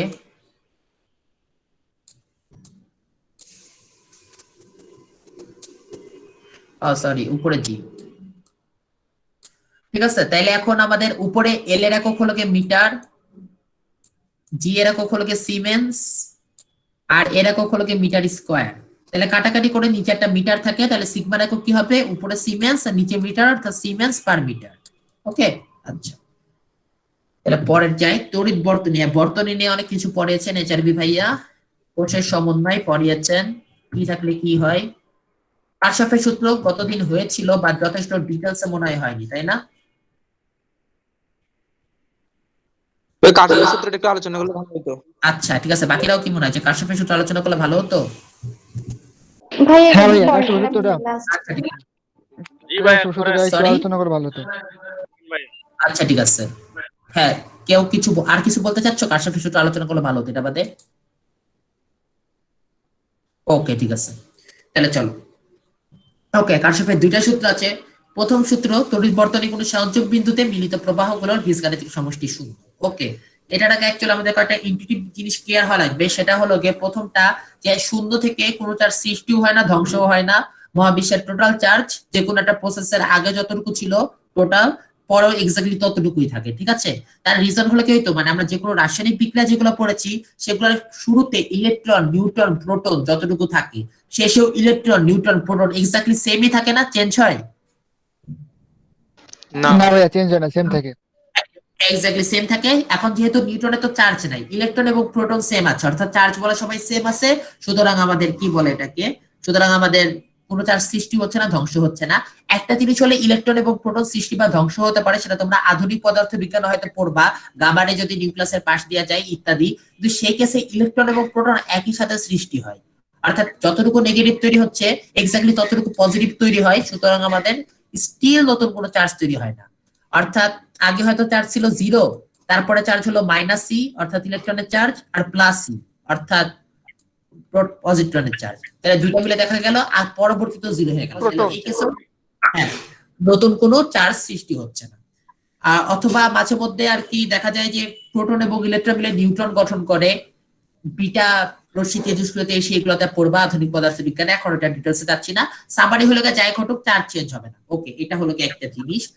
তাইলে আর আরেকটা জিনিস, সেটা হলো গিয়ে চার্জ হলো গিয়ে কোথাও জমাও হবে না। এখানে আমাদের যে কারেন্টের ফ্লোটমে, অর্থাৎ যেখানে যদি জমা হবে সেটাকে আমরা ক্যাপাসিটর বা ব্যাটারি রাখবো, তার মধ্যে কোথাও জমা হবে না। কেন জমা হবে না? কারণ অবভিয়াসলি জমা হওয়ার মতো স্কোপ তো নাই। তুমি মনে করো এক গ্লাস পানি ঢাললা গ্লাসে, ঠিক আছে, তুমি গ্লাসের এই সাইডে পানি ঢালতাছো, মানে কি এইদিকে পানি উঁচু হবে, বাকিটুকু নিচু থাকবে, বাকিটুকুতে পানি থাকবে না, এরকম কখনো হয় বলো? না না ভাই, ভাইয়া। না পুরো ভাইয়া। জায়গায় সমানভাবে আস্তে আস্তে কি পানিগুলো ভালো? বাড়তে থাকবে। হ্যাঁ, পানিগুলো না। যতটুকুই তুমি ঢালো টোটালটুকু সমানভাবে ছড়িয়ে পড়ে, তাই না? জি হ্যাঁ, কোন একটা জায়গায় নির্দিষ্ট জায়গায় পানি জমা হতে পারে না। তার রিজন কি? তার রিজন হলো কি, এই যে এইখানে সেম হাইটে আর কি পানিগুলোর বিভব সেম থাকে, mgh যাই হোক, সুতরাং আর কি বিভব সেম থাকলে তার আর কি একটা জায়গায় দুটো জায়গায় বিভব সেম, বাট এক জায়গায় ইলেকট্রন অনেক বেশি, আরেকটা জায়গায় ইলেকট্রন কম, এরকম হবে না, সমানভাবে তারা ছড়িয়ে পড়বে। আর যদি বিভব সেম না হয়, কারেন্ট পাসে ক্ষেত্রে যত হয়, সাপোজ একটু উঁচু নিচু আছে, ঠিক আছে, তাইলেও কিন্তু কোনো জায়গায় পানি বসে থাকবে না, রাইট? পানি হলো কি গড়ে গড়ে পড়তে থাকবে, ঝর্ণা দিয়ে যেরকম পড়ে। বুঝতে পারছি সবাই? হ্যাঁ ভাইয়া বুঝতেছি। জি ভাইয়া। এখন পানি উঁচু জায়গা থেকে নিচু জায়গায় গড়ে গড়ে কেন পড়ে? কারণ উঁচু জায়গায় বিভব বেশি, নিচু জায়গায় বিভব কম। উঁচু জায়গায় হলো কি আমাদের এইচ বেশি, বিভব হলো কি এমজিএইচ। নিচু জায়গায় আমাদের এইচ কম, বিভব হলো কি এমজিএইচ। তাই উচ্চ বিভব থেকে নিম্ন বিভবে যেতে চায় পানি, তাই উঁচু জায়গা থেকে নিচু জায়গায় গড়ে গড়ে পড়ে। কারেন্টের ফ্লোর টাইমও বেসিক্যালি একই রকম জিনিস হয়, জিনিসটা জাস্ট একটু উল্টা হয়। আমরা জানি চার্জ হলো গিয়ে পজিটিভ চার্জ, উচ্চ বিভব থেকে নিম্ন বিভবে যেতে চাই, রাইট? জি। হ্যাঁ, সিমিলারলি নেগেটিভ চার্জের জন্য নিম্ন বিভব থেকে উচ্চ বিভবে যেতে চাই, ঠিক আছে? ব্যাপারটা একটা গ্যাস বিরুদ্ধে মতিবাজি করতে পারে ইলেকট্রনকে, জিনিসটা হলো কি নিচু থেকে উঁচুতে চলে যেতে চাই। যাই হোক, এখন গ্যাস বিরুদ্ধে মতিবাজি না করে উঁচু নিচু দিয়েই কল্পনা করি, তাহলে আমাদের সুবিধা হবে। সাপোজ ইলেকট্রনের ফ্লো পড়ছে, ঠিক আছে, কারণ এইদিকে হলো কি নেগেটিভ চার্জের আকর্ষণ বেশি, এইদিকে নেগেটিভ চার্জের আকর্ষণ কম, বিভব পার্থক্যের কারণে। ইলেকট্রন গড়ে গড়ে পড়ার টাইমে পুরোটা জায়গায় ইলেকট্রন আটকে যাবে না, রাইট? ইলেকট্রন একটা জায়গায় যতটুকু আসবে ইমিডিয়েট ততটুকুই বের হয়ে যাবে, তাই না? করো জি ভাইয়া। ভাইয়া, মাইক্রোফোন মিউট করো। আচ্ছা, এটাই হলো কি কারশফের সূত্রের প্রথম নীতিটা, মূল নীতি। সেটা কি? সেটা হলো কি একটা জায়গায় একটা পয়েন্টে তুমি যত রাস্তা দিয়ে আসুক, টোটাল যতখানি ইলেকট্রন আসবে, টোটাল ততখানি ইলেকট্রনকে বের হয়ে যেতে হবে। আর টোটাল ইলেকট্রন আসা মানে কি? কারেন্ট চলে যাওয়া। ইলেকট্রন আসা মানে কারেন্ট যাওয়া, আর ইলেকট্রন যাওয়া মানে কারেন্ট আসা। তাহলে ইলেকট্রনের আসা আর ইলেকট্রনের যাওয়া যেহেতু সেম হতে হবে, তাহলে আর কি আমাদের ইনকামিং কারেন্ট, সেটাকে ধরো আমরা কি লিখবো, যে ইনকামিং কারেন্ট আর আউটগোয়িং কারেন্টও এক্স্যাক্টলি সেম হতে হবে। বুঝছি সবাই? জি ভাইয়া। হ্যাঁ ভাইয়া। তাহলে মনে করো একটা জায়গায় অনেক জায়গা থেকে কারেন্ট আসতেছে এবং যাচ্ছে, ঠিক আছে? এই যে সাপোজ এখান থেকে I1 আসছে, এখান থেকে I2 আসছে, এখান দিয়ে I3 চলে যাচ্ছে, I4 চলে যাচ্ছে,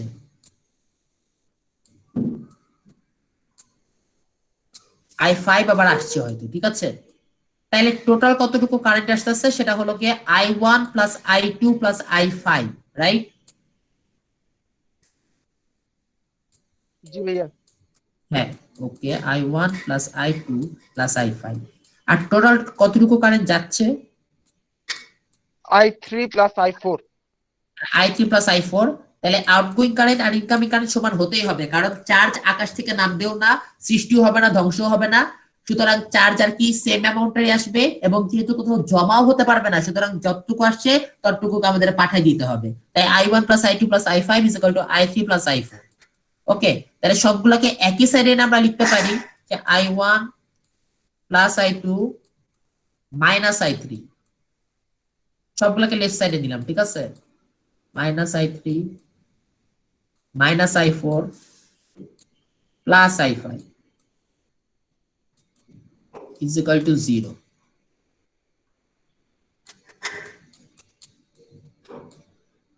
বুঝতেছি সবাই এটা? হ্যাঁ ভাইয়া। ভাইয়া, ওকে, সিমিলারলি আমরা সবগুলোকে রাইট সাইডে নিয়ে বলতে পারতাম যে আমাদের I মাইনাস I1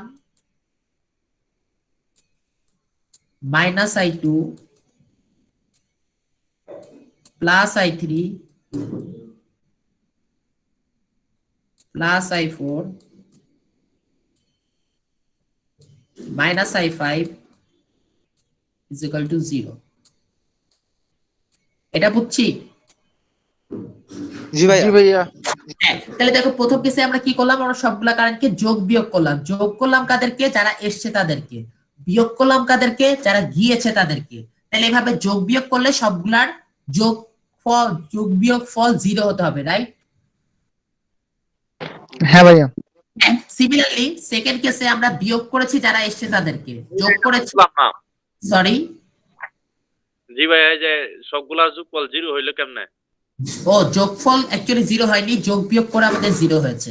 কারণ আমরা যোগ করেছি যেগুলা এসছে সেগুলা, বিয়োগ করেছি যেগুলা গিয়েছে সেগুলা।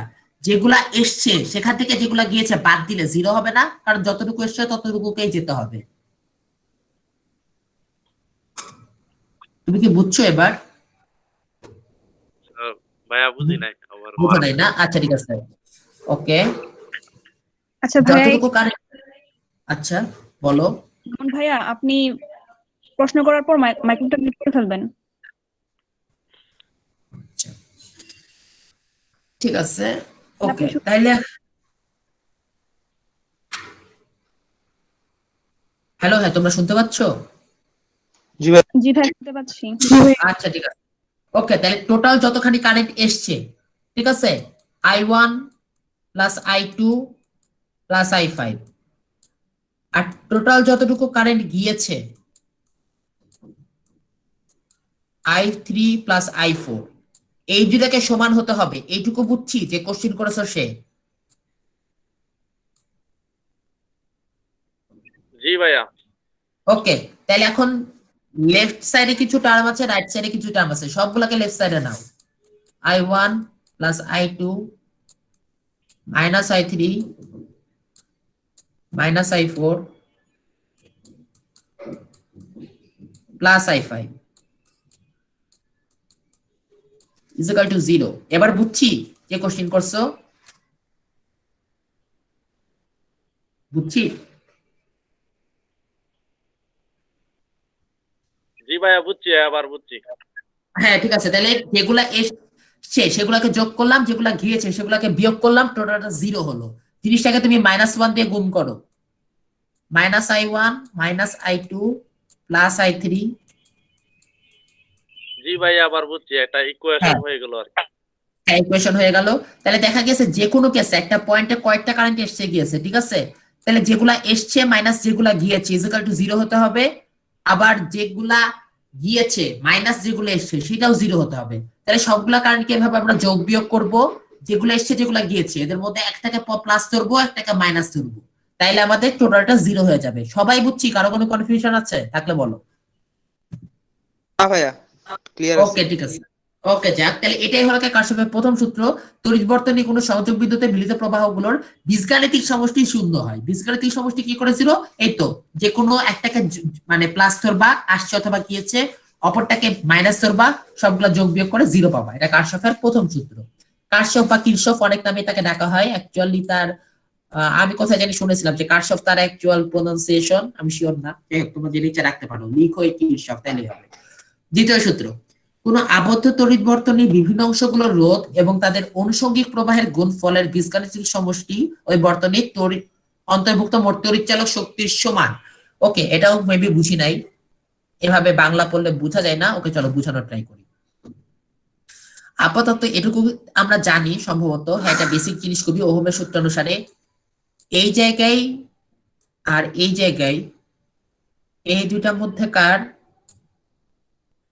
কারেন্ট যদি হয় I আর রোধ যদি হয় R, তাহলে এই দুইটা পয়েন্টে বিভব পার্থক্য কত হবে?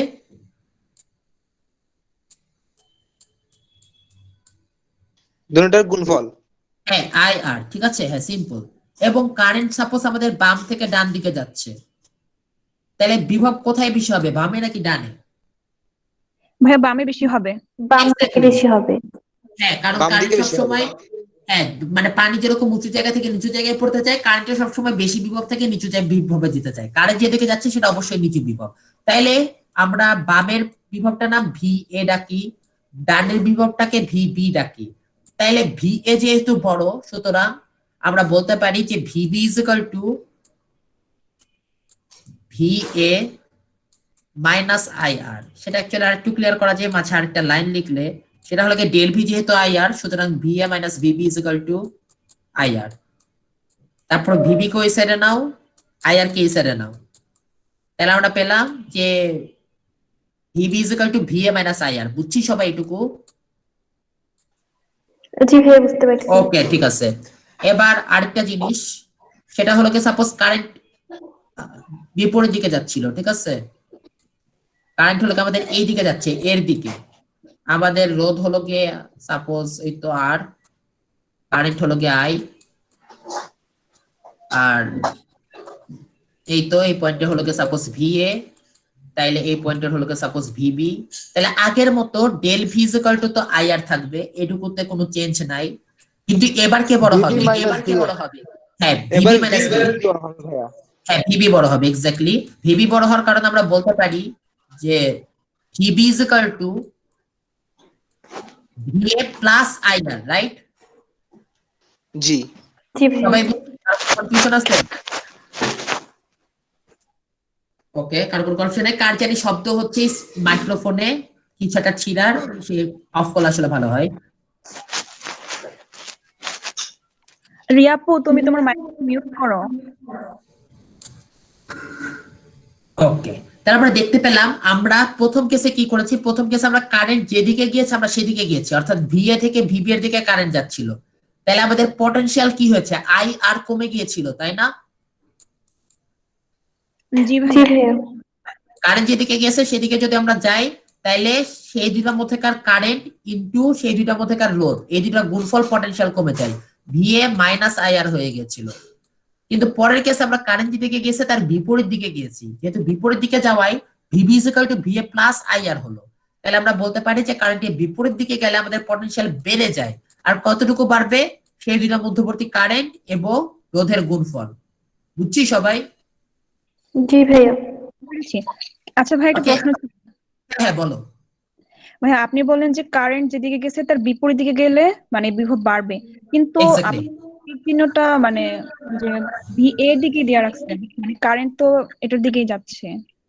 আমরা ভিএ থেকে ভিবি এর দিকে গিয়েছি, এই জন্য আমাদের বেড়েছে। তুমি কি বুঝেছো? নিচেরটা। জি ভাইয়া, মানে আপনি বলতেছেন যে কারেন্ট নাকি বিপরীত দিকে যাচ্ছে, কিন্তু কারেন্ট তো ভিএ এর দিকেই যাচ্ছে। হ্যাঁ, কারেন্ট ভি এর দিকে যাচ্ছে কিন্তু আমরা যাচ্ছি ভিবি এর দিকে। ও আচ্ছা, জি বুঝতে পেরেছি। আমরা ভিএ থেকে ভিবির দিকে গেছি, তাই আমাদের বিভব ছিল ভিএ, সেখান থেকে বেড়ে হয়ে গেছে ভিএ প্লাস আইআর। কিন্তু কারেন্ট ভিএ থেকে ভিবি এর দিকে যাচ্ছে না, কারেন্ট যাচ্ছে ভিবি থেকে ভিআই এর দিকে। বুঝছি? জি ভাইয়া বুঝতে পেরেছি। ওকে ঠিক আছে, তাহলে কারেন্টের বিপরীত দিকে গেলাম, বিভব বাড়ছে, কতটুকু বাড়ছে? আইআর। কারেন্টের দিকে গেলে বিভব কমছে, কতটুকু কমছে? আইআর। এটুকু তো সবাই ক্লিয়ার, রাইট? জি ভাইয়া। ওকে, এবার যে কোনো একটা লুপ নাও, ঠিক আছে? লুপের মধ্যে ও আচ্ছা, আর আরেকটা ইম্পর্টেন্ট জিনিস, সেটা হলো গিয়ে ব্যাটারির দুই পাশের বিভব। মনে করো যে কোনো একটা ব্যাটারি আছে, এটার পজিটিভ প্রান্ত, এটা নেগেটিভ প্রান্ত। এটা ব্যাটারির তড়িৎচালক শক্তি হলো গিয়ে ই। তাহলে ব্যাটারির এক্স্যাক্টলি দুই প্রান্তের বিভব কত থাকবে? ই থাকবে, রাইট? বুঝি নাই? হ্যাঁ ভাইয়া, Okay. বুঝেছি ভাইয়া। ওকে, হ্যাঁ, যেমন সাপোজ এই প্রান্ত, এই বিভবটা যদি তোমাদের ভি নট হয়, আর প্লাসের দিকে থাকবে বিভব বেশি, মাইনাসের দিকে কম, এটাও তো সবাই জানি, তাই না? জি ভাইয়া। হ্যাঁ, তাহলে এই পয়েন্টের বিভব যদি ভি নট হয়, তাহলে প্লাস থেকে মাইনাসে কতটুকু কম হবে? ই কম হবে। তাহলে ভি নট মাইনাস ই এই পয়েন্টের বিভব হবে। এইটুকু বুঝছি সবাই? জি ভাইয়া। হ্যাঁ ভাইয়া Okay, বুঝেছি। সিমিলারলি আমরা যদি নেগেটিভ থেকে নেগেটিভের দিকে গেলাম, এজন্য আমাদের বিভব কমে গেল। সিমিলারলি আমরা যদি নেগেটিভ থেকে পজিটিভের দিকে যেতাম, সাপোজ এই পয়েন্টের বিভব হলো কি আমাদের ভি নট, এই পয়েন্টের বিভব তাইলে আমাদের হতো ভি নট প্লাস ই। বুঝছি সবাই? জি ভাইয়া। হ্যাঁ ভাইয়া এই বুঝেছি। কারণ এই দুটো পয়েন্টের মধ্যে বিভব পার্থক্য হতে হবে ই, এবং কোনটার বিভব বেশি? প্লাসের দিকেটার বিভব বেশি। সুতরাং আমাদের এই পয়েন্টে ভি নট হলে এই পয়েন্টের হবে ভি নট প্লাস ই। ওকে, এবার তাহলে আমরা একটা লুপ দেখি। কারো কোশ্চেন থাকলে বলো।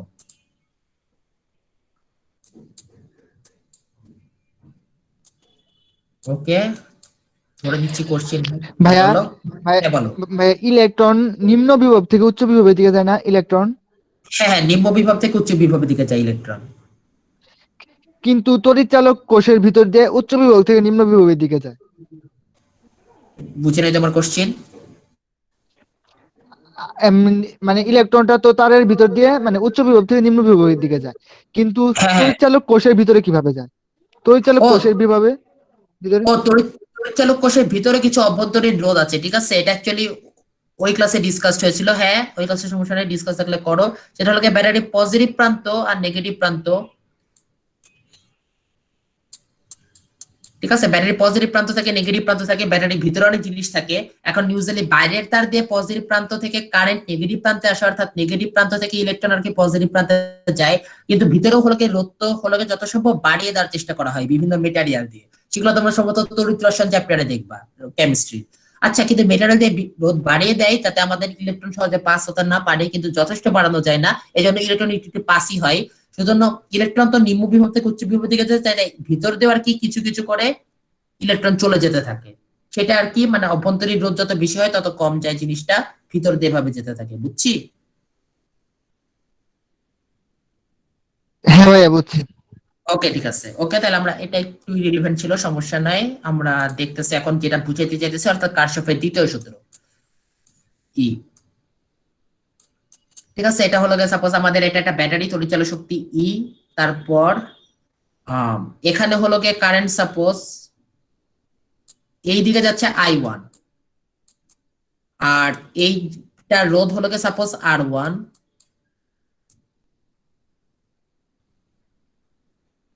তার কারণ কারেন্ট এদিকে যাওয়ার রিজন তুমি বলতে পারো যে ব্যাটারি পজিটিভ প্রান্তের দিকে নেগেটিভ দিকে, তাহলে কারেন্ট কেন এদিকে যাচ্ছে? কারণ হয়তো ওটা দিকে আরো স্ট্রং ব্যাটারি আছে, ঠিক আছে?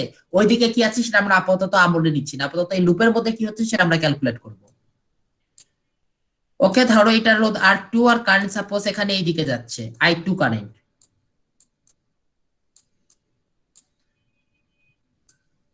তারপর এখানে এটার রোধ সাপোজ R3, এখানে সাপোজ কারেন্ট কোন দিকে যাবে? ওকে, এইদিকে যাচ্ছে I3। তারপর এই তো মিলে গেল। তাহলে এখানে আমরা যে কোনো একটা পয়েন্ট থেকে শুরু করি, ঠিক আছে? সাপোজ এই পয়েন্টটাকে আমরা ডাকলাম, এই পয়েন্টের নাম ও পয়েন্ট, এবং এই পয়েন্টের বিভব ধরে দিলাম V0। এখন এই পয়েন্টের বিভব যদি V0 হয়, তাহলে এই পয়েন্টের বিভব কত হবে কে বলতে পারবা? V0 plus E. না, এই পয়েন্ট এবং এই পয়েন্টের মধ্যে কি ই আছে? ই নাই, তাদের মধ্যে কি আছে? IR V0 IR। IR হবে। হ্যাঁ, IR IR হ্যাঁ ঠিক আছে, কিন্তু এখানে রোধ হলো কি R1, কারেন্ট হলো কি I1, সুতরাং V0 প্লাস I1 R1 হবে, বুঝছি সবাই? জি ভাইয়া, বুঝতে পেরেছি। ওকে, জি ভাইয়া এখন বুঝছি। হ্যাঁ, কেন বাড়লো আমাদের? কারণ আমরা একটা রোধের মধ্যে দিয়ে গেছি এবং কারেন্টের বিপরীত দিকে গেছি, তাই আমাদের পটেনশিয়াল বেড়ে গেছে। এইবার এই পয়েন্টের তো V0 প্লাস I1 R1 বের করলাম, এই পয়েন্টের কত হবে পটেনশিয়াল কেউ বলতে পারবা? V0 plus I1 R1 minus I2 R2। Exactly, কারণ এই পয়েন্টে তো V0 প্লাস I1 R1, এইটুকু তো ঠিকই আছে। তারপর যেহেতু আমরা কারেন্টের দিকে গেছি, সুতরাং আমাদের পটেনশিয়াল কমে যাবে। কতটুকু কমবে? এই দুইটা মধ্যবর্তী রোধ R2 আর এই দুইটা মধ্যবর্তী কারেন্ট I2, এই দুইটার গুণফলের সমান কমবে। সবাই ক্লিয়ার? কারো কনফিউশন থাকলে বলো। না ভাই ক্লিয়ার। ওকে, ঠিক আছে। তাহলে এই বিন্দুর বিভব কত হবে বলো একজন? V0 plus I1 R1 minus I2 R2 plus I3 R3। Exactly, একটা প্লাস হবে, কারণ আমরা কারেন্টের বিপরীত দিকে গেছি।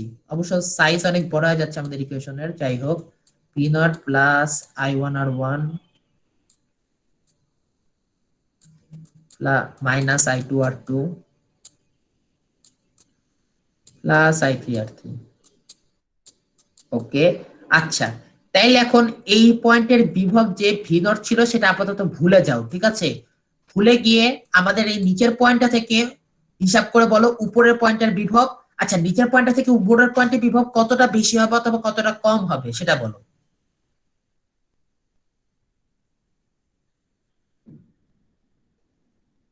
বুঝি নাই মেবি, তাই না? বলে দেন। আচ্ছা বলো। আচ্ছা আচ্ছা, এই পয়েন্টের বিভব সাপোজ এ, মানে এই পয়েন্টের নাম সাপোজ বি। এ থেকে বি এর বিভব বেশি হবে নাকি কম হবে? ভাই বেশি হবে। হ্যাঁ, বেশি হবে। কতটুকু বেশি হবে?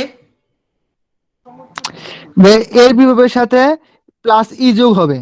এক্স্যাক্টলি, কারণ আমরা দেখলাম যে আমরা যদি কি বলে এটাকে তড়িৎ চালক কোষের নেগেটিভ প্রান্ত থেকে পজিটিভ প্রান্তের দিকে যায় তাহলে আর কি ই বেড়ে যায়, আর যদি পজিটিভ থেকে নেগেটিভ প্রান্তের দিকে যেতাম তাহলে ই কমে যেত। তাইলে এর যে বিভব সেটা আমরা অলরেডি বের করছি, তাহলে সেটার কি এই বি তে বসাই দেই। সেটা কি? সেটা হলো কি V0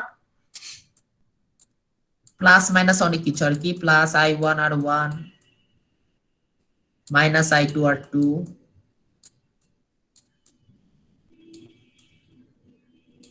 প্লাস I3 R3, এটুকু লিখলাম। সেটা হলো কি এর বিভব। এর বিভব থেকে বি এর বিভব ই বেশি, সবাইকে বুঝছি ই বেশি কেন, কেউ না বুঝলে বলো। ভাইয়া ওই এই বুঝি নাই কেন কি বেশি হয়েছে। আচ্ছা, কারণ আমরা একটু আগে বলেছিলাম যে ব্যাটারির দুই প্রান্তের বিভব পার্থক্য, যদি ব্যাটারির তড়িৎচালক শক্তি ই হয় তাহলে দুই প্রান্তের বিভব পার্থক্য ই, সেটা বুঝছিলা? জি জি ভাইয়া, জি ওটা মনে আছে। হ্যাঁ হ্যাঁ, তাহলে এখানে এ আর বি এর এই দুইটা কি একটা ব্যাটারির দুই প্রান্ত না? জি ভাইয়া। হ্যাঁ, ই ব্যাটারির দুই প্রান্ত, তাহলে এই দুই প্রান্তের বিভব পার্থক্য কত হবে? প্লাস এটা যোগ হবে ভাইয়া।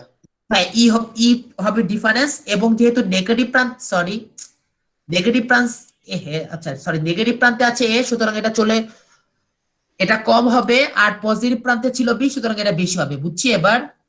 জি ভাইয়া। ওকে, তাহলে এখন অ্যাকচুয়ালি ওইটার বিভব আমরা আগে থেকেই জানি ভি নট, আবার আবার আমরা ক্যালকুলেট করে বের করেছি V not plus I1 R1 minus I2 R2 plus I3 R3 plus E. এখন দেখো দুইটা সেম পয়েন্টের বিভব, তাহলে দুইটা সেম হবে না?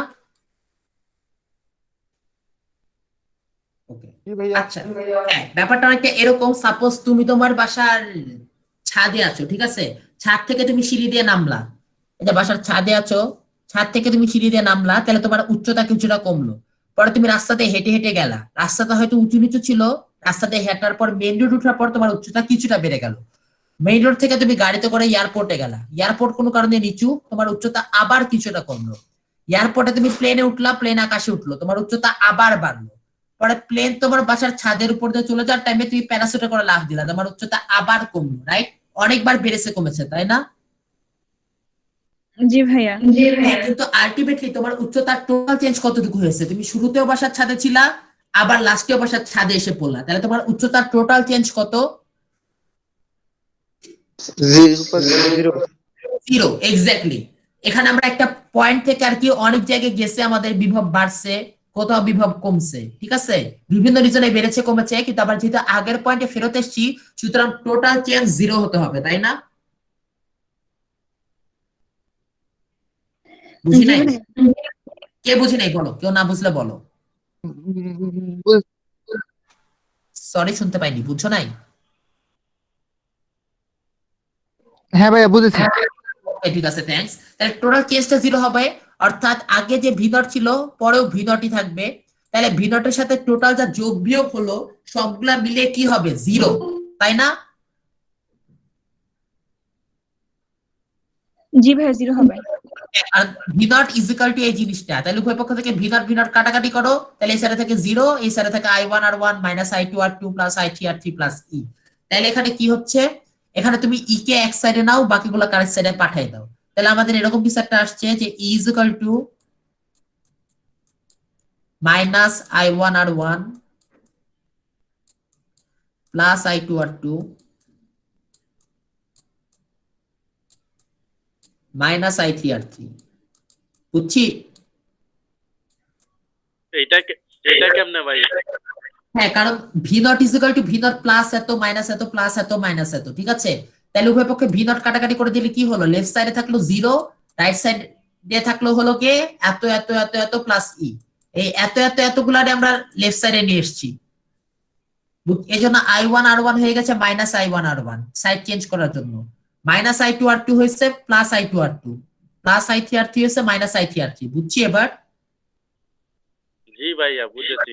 ওকে, ঠিক আছে, ই ইজিক্যাল টু তাহলে এত, তাহলে এটাকে অ্যাকচুয়ালি এখানে যদি ই একটার জায়গায় কয়েকটা থাকতো তাহলে দেখা যেত সেই ই গুলো যোগ বিয়োগ হতো, এটা অ্যাকচুয়ালি কাশফ ভাইয়া বলছে, সেটা কি, সেটা হলো কি আমাদের, হ্যাঁ অনেকখানি চলে গেছি, এই যে summation of IR is equal to summation of E, এখানে তাহলে সামেশন অফ আইআরটা কি, এখানে সামেশন অফ ই হলো কি অবভিয়াসলি সবগুলা কোষের আর কি তড়িৎচালক শক্তির যোগফল বা বিয়োগফল, যদি কোষগুলো একই দিকে থাকে তাহলে যোগ হবে, যদি বিপরীত দিকে থাকে তাহলে বিয়োগ হবে, কখন যোগ হবে কখন বিয়োগ হবে সেটা তো আমরা বুঝছি, তাই না? জি জি ভাইয়া। সিমিলারলি ওই পাশে থাকবে সবগুলা আইআর এর যোগফল, ঠিক আছে, সবগুলা সামেশন অফ আইআর। এখন আমরা দেখেছি কারেন্টের বিপরীত দিক যদি জিনিসটা একই দিকে থাকতো, অর্থাৎ summation of E plus summation of IR is equal two 0, এরকম হলে আমরা বলতে পারতাম যে আমরা যখন কারেন্টের দিকে গেছি তখন আমরা নেগেটিভ নিছি, কারণ কারেন্টের দিকে গেলে আমাদের পটেনশিয়াল ড্রপ করছে, আর কারেন্টের বিপরীত দিকে গেলে পজিটিভ নিছি। কিন্তু দেখো এই জিনিসটাকে আমরা ওই সাইডে পাঠিয়ে দিছি, ওই সাইডে পাঠিয়ে দিয়ে কি হয়েছিল, যেগুলো পজিটিভ ছিল সেগুলো নেগেটিভ হয়ে গেছে, যেগুলো নেগেটিভ ছিল সেগুলো পজিটিভ হয়ে গেছে, তাই না?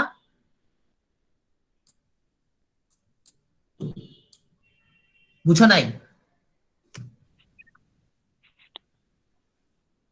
হ্যাঁ বলো, মানে কেউ না বুঝলে বলো। ভাইয়া আপনি যদি পজিটিভ কি হয়ে গেছে ওই অংশটাই বুঝি নাই। আচ্ছা তাই না, আচ্ছা ঠিক আছে, আমাদের তো এরকম কিছু একটা এসেছিল যে E1 plus I1 R1 minus I2 R2। এখানে দেখো I1 R1 এটা হলো positive, I2 R2 negative, I3 R3 positive, কিন্তু আমরা E কে এক সাইডে রেখে বাকিগুলো আরেক সাইডে পাঠাই দিছি। পাঠাই দিলে কি হবে, E is equal two minus I1 R1, এই যে I1 R1 প্লাস ছিল ওই সাইডে গিয়ে কি হয়ে গেল, মাইনাস হয়ে গেল। মাইনাস হয়ে গেল। সিমিলারলি এটা মাইনাস ছিল ওই সাইডে গিয়ে প্লাস হয়ে গেল, তাই না? এবারে বুঝতেছি? জি ভাইয়া। প্লাস কাদেরকে ধরেছিলাম, কারেন্টের বিপরীত দিকে গেলে, আর মাইনাস কাদেরকে ধরেছিলাম, কারেন্টের দিকে গেলে। কিন্তু এখন যেহেতু আমরা দিক চেঞ্জ করে ফেলেছি সুতরাং আমাদের মাইনাস প্লাসে উল্টে যাবে এখন। তাই এই কিরশফের ফর্মুলা অর্থাৎ summation of E is equal to summation of IR, এই কেসে কারেন্টের দিকে গেলে পজিটিভ, কারেন্টের দিকে গেলে ভোল্টেজ কমে এর জন্য পজিটিভ, এখানে মাইনাস ছিল ভোল্টেজ কমার কারণে এদিকে এসে প্লাস হয়ে গেছে, আর কারেন্টের বিপরীত দিকে গেলে ভোল্টেজ বাড়ে তাই নেগেটিভ। বুঝছি? জি ভাইয়া। আচ্ছা ও বুঝছি, ওকে। হ্যাঁ সাপোজ তোমাদেরকে একটা এক্সাম্পল দিলে হয়তো জিনিসটা একটু ক্লিয়ার হবে। সাপোজ এই তো সাপোজ এটা হলো আমাদের 2 ওহম, কারেন্ট হলো কি এখানে 3 অ্যাম্পিয়ার।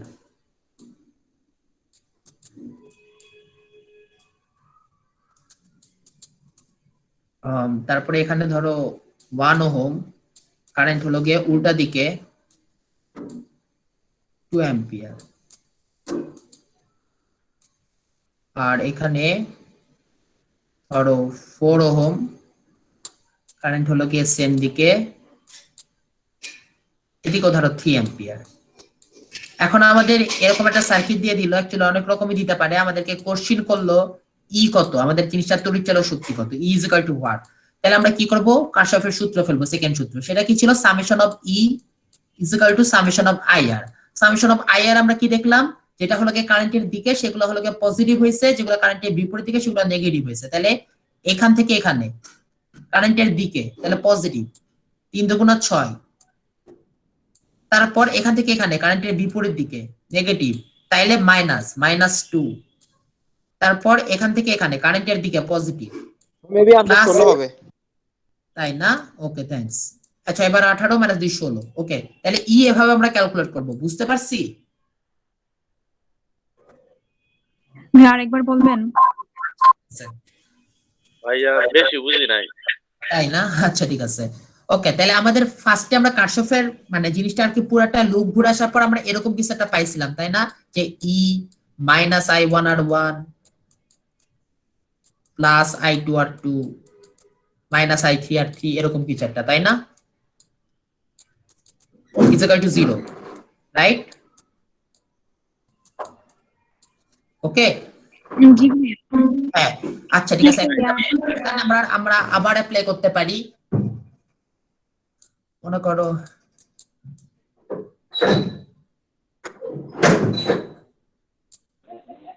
হ্যাঁ আচ্ছা নিশিতা আপু তোমার আচ্ছা এখানে সাপোজ আমাদের কারেন্ট হলো যে 1 অ্যাম্পিয়ার, সরি না ভাই কিছু না, আপনি বলেন। আচ্ছা ঠিক আছে, 1 অ্যাম্পিয়ার 2 ওহম। ওকে, এইদিকে আচ্ছা এইদিকে হলো গিয়ে 2 অ্যাম্পিয়ার 3 ওহম, উল্টা দিকে। তারপর এদিকে হলো গিয়ে এইদিকেই 2 অ্যাম্পিয়ার 2 ওহম। তাহলে আমরা ওইখানে যেভাবে আমরা বের করেছিলাম টোটাল চেঞ্জ 0, এখানেও আর কি সেম ওয়েতে বের করতে পারবো টোটাল চেঞ্জ 0। তাহলে এই পয়েন্ট থেকে এই পয়েন্টে গেলে কি হচ্ছে, ই বাড়ছে, প্লাস ই, তারপর এই পয়েন্ট, এটা নাম ধরো এ পয়েন্ট দিলাম, এ পয়েন্ট থেকে বি পয়েন্টে গেলে কি হচ্ছে, পটেনশিয়াল কমছে, কত কমছে, 1 গুণ 2 মাইনাস 2। বি থেকে সি তে গেলে পটেনশিয়াল বাড়ছে, কত বাড়ছে, 2 গুণ 3 মানে 6। সি থেকে এটা নাম দিলাম ডি, ডি তে গেলে পটেনশিয়াল কমছে, কত কমছে, 2 গুণ 2 4।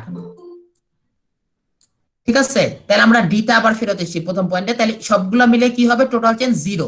বুঝছি সবাই? জি ভাইয়া। হ্যাঁ ভাইয়া বুঝছি। তাইলে এখন জিনিসটাকে আর কি অপোজিট দিকে নাও, ক্যালকুলেট করার জন্য ই কত সেটা বের করার জন্য ই ইজ ইকুয়াল টু তাহলে কি হবে, 2 মাইনাস 6 প্লাস 4, তাই না? মানে ভাইয়া 0 হবে। হ্যাঁ, হাই 0 বানাই দিছি, ওকে তাহলে একটু চেঞ্জ করে দাও, যাই হোক। হ্যাঁ, E is equal to 2 minus 6 plus 4, কোনটা কেন প্লাস কোনটা কেন মাইনাস, বুঝতেছো? জি জি ভাইয়া। ভাইয়া। হ্যাঁ, কারণ কোনগুলা প্লাস হলো, এই যে যেগুলো যদি সেম দিকে হয় তাহলে মাইনাস হইতেছে, আর যদি বিপরীত দিকে হয় তাহলে প্লাস হইতেছে। এটা প্রথমে হয়েছিল, হ্যাঁ, কিন্তু আমরা যখন ই কে একদিকে রাখবো বাকিগুলোকে আরেক দিকে রাখবো, তখন কারেন্টের দিকে গেলে প্লাস। চিহ্নগুলা। হ্যাঁ এক্স্যাক্টলি, আর কারেন্টের বিপরীত দিকে গেলে মাইনাস। বুঝছি কনভেনশনটা? জি জি ভাইয়া। ভাইয়া ওকে, তাহলে এটাই কারশফের দ্বিতীয় সূত্র, কোন আবদ্ধ তড়িৎ বর্তনী, যে আবদ্ধ হতে হবে অর্থাৎ কমপ্লিট করতে হবে আমাদেরকে, একই জায়গায় যদি ঘুরে চলে না আসি তাহলে কিন্তু আমরা কারশফের ওই মানে টোটাল চেঞ্জ 0 জিনিসটাকে অ্যাপ্লাই করতে পারতেছি না। ওকে, বিভিন্ন অংশগুলোর রোধ এবং তাদের অনুষঙ্গিক প্রবাহের গুণফল অর্থাৎ আর এবং আই তাদের গুণফল, তাদের বীজগাণিতিক সমষ্টি অর্থাৎ এই যে summation of I R is equal to হবে বর্তনীর অন্তর্ভুক্ত মোট তড়িৎ চালক শক্তি সমান এই যে সামেশন অফ ই। ক্লিয়ার সবাই এবার কারশফের সূত্র? জি ভাইয়া। ওকে ঠিক আছে, আমাদের সম্ভবত ওকে শান্ট অ্যামিটার হুইটস্টোন ব্রিজ এগুলা মনে হয় নাই না, দেখি নাই, হ্যাঁ হইতে। ওকে, আমরা নেক্সট দিন এটা করে সৃজনশীলে চলে যাব, ঠিক আছে? আজকে মনে হয় ক্লাসের টাইম শেষ, তাই না? ভাইয়া অনেক আগেই শেষ। ও ওকে সরি, আমরা একটা টপিকে ছিলাম তাই। ওহো 7:53 বাজে। আচ্ছা ঠিক আছে, তাহলে রেকর্ড অফ করে দেই, তাহলে সবার ছুটি। স্টপ ডোন মানে নেক্সট কি এখন থেকে শুরু হবে আবার? হ্যাঁ মানে অ্যাকচুয়ালি বাকি থেকে থিওরিটুকু শেষ হবে, হ্যাঁ।